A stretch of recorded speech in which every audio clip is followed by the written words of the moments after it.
What up, y'all? It's Greek. It's Tutorial Tuesday. Let's learn something new today. Last week on Tutorial Tuesday, we started part 1 of the ABCs of music production. Basically, I'm going through all the letters of the alphabet. I'm coming up in a word that is commonly used in hip-hop or just music production in general that maybe you've heard before but don't really know what it means. So I'm going over all these words, so that way when you hear these words and people are talking to them, you actually know what the hell they're talking about. We went A through M last week. We're going N through Z this week. Let's get to it. Alright, so today we're going to start with the letter N. And N is for normalize. You know, in the early days of recording music, they would just kind of record a song by itself, but they wouldn't necessarily compare it to, you know, all the other songs that might be going on the album. So what they did is they started to normalize it. Basically, they gave it a standard level at which all the music would play at. That way, when you do a whole project, all the sounds sound to be at the same volume as opposed to some being a lot higher and some a lot lower than other. You know, nowadays, even when you're making your own track, especially when you're using samples, it's really beneficial to normalize your sounds. That way they're all at least have the same input gain when you first start making your beat. Alright, so one thing that I will commonly do is I'll commonly take drum breaks and use those samples in my beats. If we take, let's take the snare out of the drum break and put it onto the channel rack. And now when we play this sound, we don't really have anything to compare it to. Maybe it's loud enough, maybe it's too loud. It's kind of hard to tell. Well, inside FL Studio, in the control panel here, there's a button that you can actually just click to hit normalize. Now watch what happens to the wave right here when I hit normalize. Boom, gets bigger. Now it's louder. Now when I start incorporating other instruments and sounds into the beat, as long as I normalize them, they'll all pretty much be playing around the same. Alright, the next letter is O. O is going to be for octave. Let's go ahead and open up the piano roll here. It's the best way to take a look at the octave. So you have different notes right here. We got C, it's labeled right here. Then we got C sharp. Then we got D, D sharp. And these are all the different notes. And there's 12 notes or 12 steps in every octave. So if we go C, C sharp, D, all the way up, it's going to eventually repeat itself and then go back to C again. But this C6 right here is an octave higher than the C5. So every time you go up these 12 steps, you go to another octave. And every time you go down 12 steps, you go down an octave. Well, why is that important? Well, when you're making your music, sometimes you don't want all the sounds to be in the same octave. That kind of goes back to the frequency, which we talked about last week. If all your sounds are in the same octave, they're going to occupy all the same space in the frequency spectrum, and you might not be able to hear them that well. A lot of times it's good to put different sounds in different octaves so they spread out more the frequency spectrum, giving you a nice fuller mix. Next up is the letter P. And P is going to be for pitch and pitch shift. So I primarily am a sample-based producer. I don't deal too much with chords and sound design and stuff like that just from scratch. I like to take samples and build from there. One of the key things I do to help get the sound that I want is I change the pitch often of these samples. So let's open up an Eddie here. We'll go ahead and load a sample.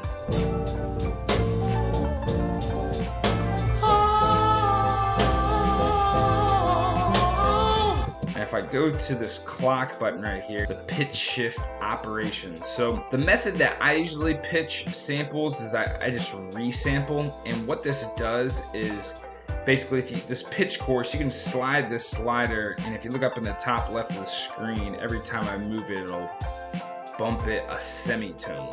So what's a semitone? Well, if you go from C to C sharp, and then C sharp to D, those are each moving up a semitone. And so when you pitch something, if I play the original,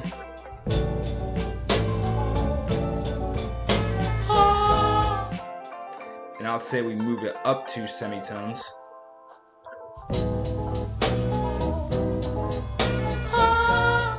now it appears to be a little bit of a higher pitch. Pretty straightforward. One thing you also might notice that happens is if you do the straight resample method like I do, every time you change the pitch of a sample, the time frame, the tempo of it changes as well. If you move the pitch up, if you pitch shift it up, it's going to increase the tempo. And if you pitch shift it down, it's going to decrease the tempo.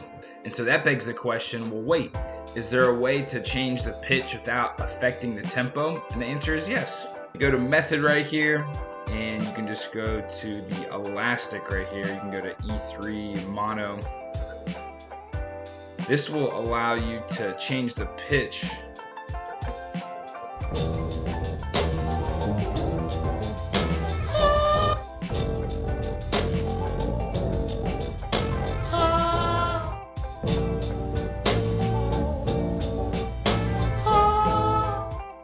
And the tempo will stay the same. However, sometimes when you don't change the tempo with the sample as you pitch it, it'll sound kind of glitchy and digitized and doesn't sound good.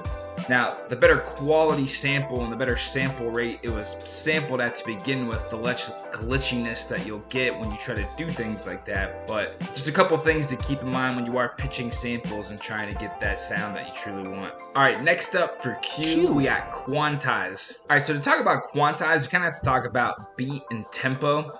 So like the tempo is just like how fast the rhythm of the song is moving. And then the beat is literally a measurement of the tempo. And so how many beats are there per minute? Well, even within inside the beat, you can break it down as well. A half measure, a fourth measure. And so there's actually a grid, which if you open up your piano roll, so typically when I use quantization, it's when I'm recording a sound, and then when I play it back, it doesn't sound in rhythm, and so I'll quantize it to make sure it's on that exact measure, that half measure, that quarter measure, whatever I want it to be, it's on that time exactly. All right, so to give you an example of how I quantize, I typically do it when I'm trying to record something and maybe it doesn't sound that great or off rhythm, so I quantize it to get it on time. And so I got a hi-hat and a snare already laid down, and now I need to lay down the kick. So I'm gonna go ahead and record that, and I'm gonna let you hear what it sounds like before and after I quantize it.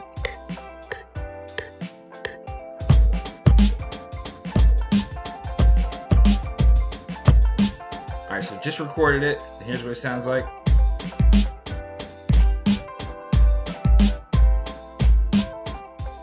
And that one's not too bad. Usually I don't have the best rhythm, so I don't really hit it on time. This one, this little hit, I'm not that excited about. This one, as you can see, it's a little off the grid right there. And so if I didn't trust my rhythm or I didn't like how it sound, what I'd be able to do is go to this magnet right here, and I could set a parameter of what spacing I want. Typically I don't do a whole lot of quantization over 1/4 of the beat. So let's go ahead and do that. And I go to the wrench right here, then I hit quick quantize, start times. And you saw the notes move right here to on time.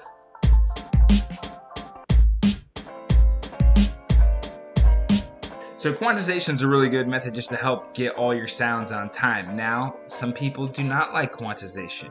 Some people believe when you quantize, you take out the natural feeling and rhythm that you have with a live performance. And sometimes that live performance sounds better, even though if it's not technically and mathematically on time. It kind of gives an additional groove and feel to the track that you just can't get from quantization. A lot of people say quantizing just makes it sound robotic and lifeless. Now, I think all those arguments are true. I think a lot of times the issues that I deal with are, one, my rhythm's not always the greatest. Now, I could sit there and practice and do a million takes until I get everything the way I want it to sound. Or I can just record it once, quantize it, and then I can still make adjustments off grid from there as well. The other issue that I deal with, that everybody deals with unless you have an actual proper setup with the correct audio interface that reduces latency, is the latency.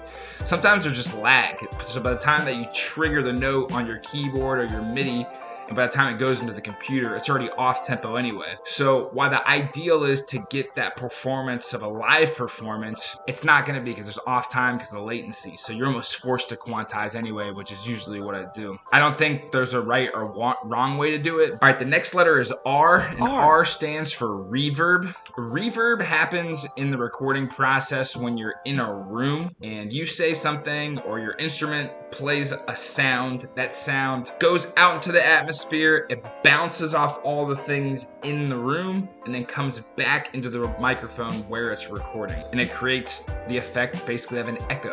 And so some reverb is desirable. You want to have that sound, that echo, it kind of fills out space in your beat, which we'll talk about a little more. But sometimes you don't want that reverb. Sometimes that reverb takes away from the actual recording quality of the initial sound. So that initial sound that you want to hear is drowned out by all the reverb. And so kind of like distortion, there's wanted and unwanted reverb as well. When you open up like a reverb effect plugin on one of your instruments, you'll notice that usually it's broken down by rooms. I'll show you. So let's say we want to add some reverb to the snare. So I'm gonna go to the channel with the snare. I'm gonna open up the Reverb 2 here in FL Studio. And the first one here is just a default, but if I go to one of the other presets, you have cathedral, drum room, large hall, small studio, venue. These are all rooms. These presets are made to mimic what it would feel like to be in a room of that size. And so why use reverb? Well, reverb kind of, again, creates that echo effect and can help fill up space in your mix. If we look at just this drum loop right here, we're gonna go and turn the reverb off. Like, there's not a lot of sound, it's just the 3 drum sounds. So there's a lot of silence between each noise. So just by using a reverb, that echo helps kind of fill in that silence between each sound. Now obviously that's probably a little bit too much reverb, but that was just to help get the idea. Another thing that reverb does as a mixing technique is it helps make sounds kind of sound more in the background. The less reverb the snare has, the more it feels like it's right in front of your face.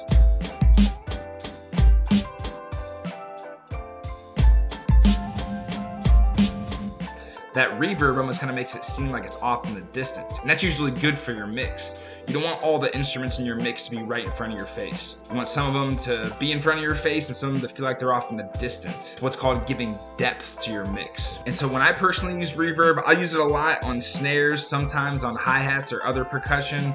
Especially if it's percussion that I want in the mix, but I want it to feel like it's in the background. I don't want it to stand out too much. A lot of times I'll use reverb on samples and stuff too. Sometimes just adding that extra echo kind of helps fill out the sound a little bit more as well. You know, my thought process on reverb though, unless it's like a real special situation, I don't use a whole lot. Like usually when I add reverb to something, I want it to be to the point where you just barely notice it. That way it still fills out the sound, but it's not overpowering that it stands out to everything else. All right, next up from T, we got track. So whenever you're composing a beat or composing music, it has multiple recordings actually going on at the same time. In a digital workspace, it's not as apparent, but think about when they initially recorded music. Like let's say you had a band, you had a drummer, you had a guitar player, you had a singer. Well, you'd have one track for the singer's voice. That's just a solo recording into one microphone. And then you got the drummer. You're probably recording multiple instruments on the drum. You probably have a microphone on multiple drums. And so each drum sound is a track when you record it. So during the development of recording technology, they found that if instead of just getting one microphone to record everything that a band was playing, if they could get multiple microphones to record individual instruments and voices, and then layer those on top of each other, that you could create a much better sound. So that's pretty much what we do in our DAWs and in Fruity Loops. So let me just go ahead and open up a beat right here. Look at the playlist right here. It's already labeled that. So each instance of a recording that you put down is a track. Track 1, 2, 3, 4, 5. So on track 1 right here, we'll go ahead and solo it.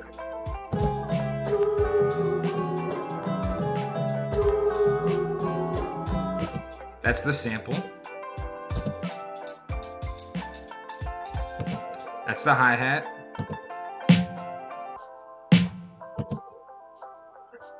Snare. Kick.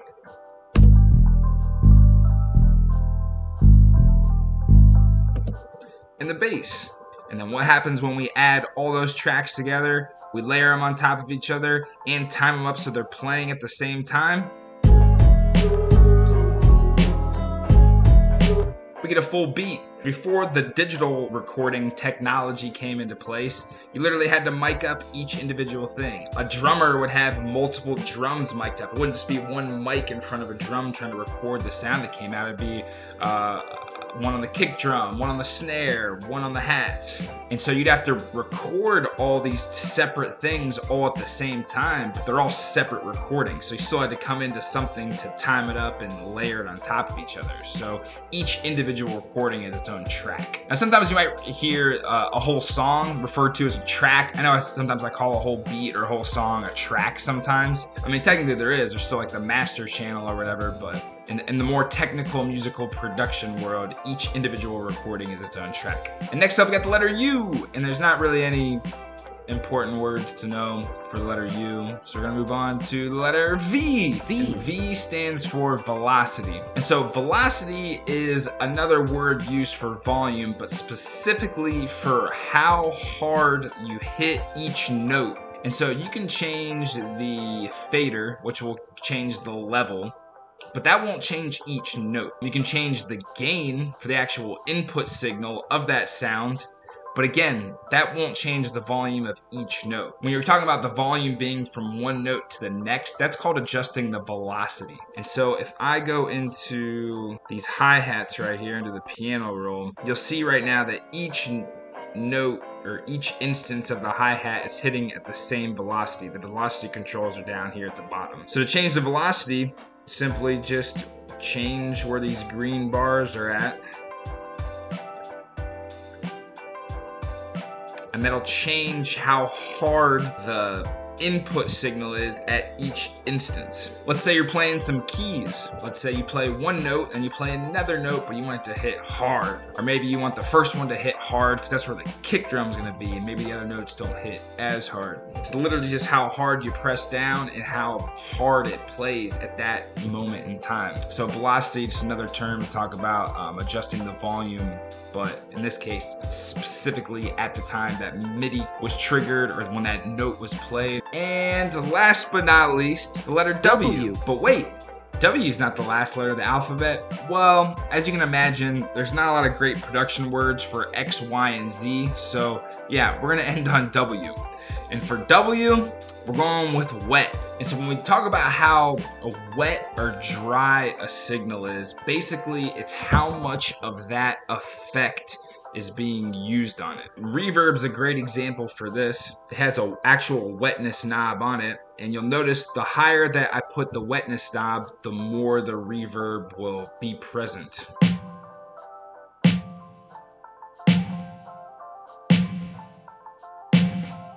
And then it has a dry knob as well. The higher I put the dry knob, the more the initial sound will be present, as where if I lower the dry knob, then you'll just hear more of the effect of the reverb rather than the initial sound itself.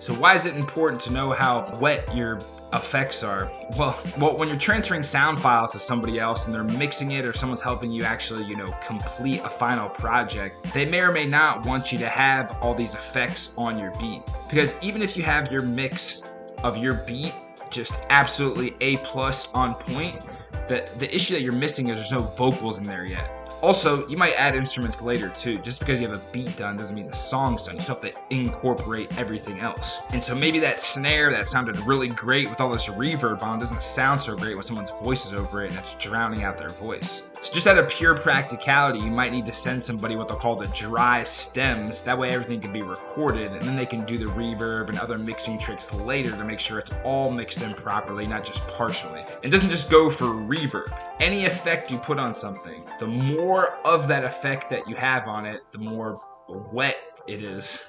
And then of course, the less effects that you have on it, it's considered dry. All right, y'all, that's it for Tutorial Tuesday and part 2 of the ABCs of production. If for some reason you're watching this video and you didn't catch the first one, definitely go check that out as well. Put that down in the description. Going over all this terminology right here, it might not necessarily make you a master producer, but hopefully it puts you one step closer. At least when conversations about music production are going on, you'll know what the heck they're talking about. At least get you in the game. But one part is knowing and the other part is actually doing. So again, yeah, hopefully your knowledge base of music production has increased, and hopefully after this video you go fire up FL Studio and go get after it. If you got any additional questions about anything going on in the video, or is there any terms that you'd like me to go over in more depth, definitely let me know. If there's any of the definitions you feel like I did not do a great job of explaining and you have a better definition, definitely leave it in the comments, let me know. I don't want to be out here just talking stupid. But yeah, any feedback you got, definitely leave it in the comments. Thank you again for watching Tutorial Tuesday. It's your boy Greekini and Hip Hop Beats, aka Greek, aka Dat Boy. May your beats stay crispy, and have a good one, y'all.